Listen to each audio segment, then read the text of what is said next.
talking about vitamin D deficiency this morning with Dr. Penny Bowen from EVDI Medical Imaging. And you've got some important information to share with us. And boy, this has been all over the news lately. What's going on? Well, for starters, the Center for Disease Control tells us that Americans, about 1/3 of them, are actually vitamin D deficient.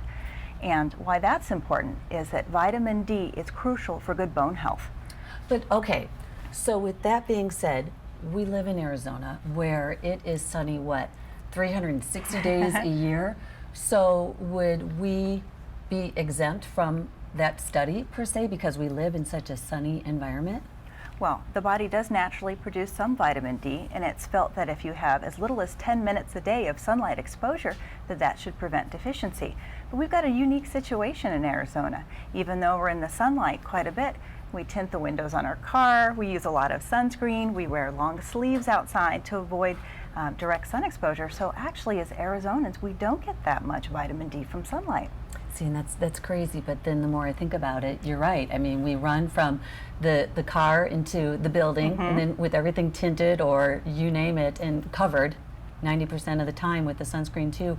Now, what about people who are tan or like a darker skin? Do they have to worry about something like this? They do actually. One of the risk factors for vitamin D deficiency is having a naturally darker skin color because the natural pigments in the skin prevent sunlight being absorbed and activated into vitamin D.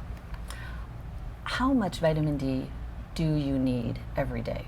Well, experts differ on the exact quantity, but most feel that what you get from your diet should be sufficient. For example, vitamin D fortified juices, dairy products, eggs, as well as some animal sources such as fish and fish oils provide enough vitamin D in your diet.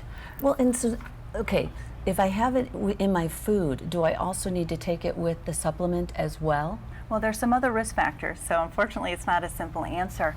People who are older, who have decreased kidney function, who might have a medical condition that prevents absorption of vitamin D, such as inflammatory bowel disease, those people may actually need to take supplements.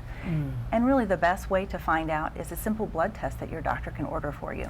So, like with the supplements, they say, what is it?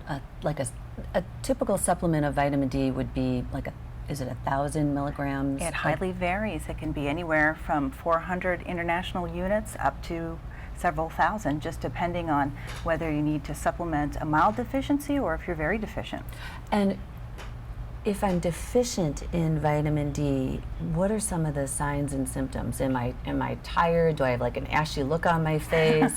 Am I just not feeling well? And what are the parts of the body that it really affects? Sure. Well, some of the signs and symptoms can be very subtle and go unnoticed, but the main concerns are bone pain, joint pain, and muscle weakness.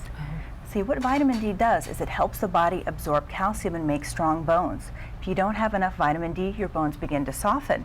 Now in children, that can lead into problems with their bones forming in a disease called rickets.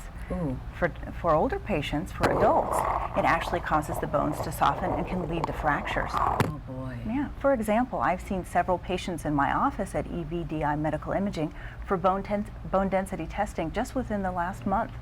Really? Yeah, they've suspected a vitamin D deficiency. Of all the different products that are out there food-wise, what would be, in your opinion, like the top three? I mean, like you brought the orange juice and the milk and the eggs. Would it be like salmon, read the labels? Fatty fishes are an excellent source, but also vitamin D fortified milk as well as juices are easy ways to get enough vitamin D. Okay, but if you are feeling tired or the bones and the achiness, then go get that checked out. Easy and enough. you also brought this beautiful fedora here and some sunglasses here. Tell us about that. Oh, well, it's just a reminder that we should always use sun protection, being in Arizona, and then just to remind us that we do get some vitamin D from the sun. So it's a balance between the two. And because we live in Arizona, between the sunscreen, I mean, should we not lather up as much so that we get the vitamin D from the sun? I mean, it's kind of like that. Where's the balance? It's tough to find a balance. It's probably better, especially with the incidence of things like skin cancer on the rise, to rely more heavily on dietary sources. On dietary sources, and if needed, the supplements as well. Definitely. Okay, great information, doctor. Thank you so much. And if you need more information, you can always go to evdi.com. We'll be right back with more of the Morning Scramble.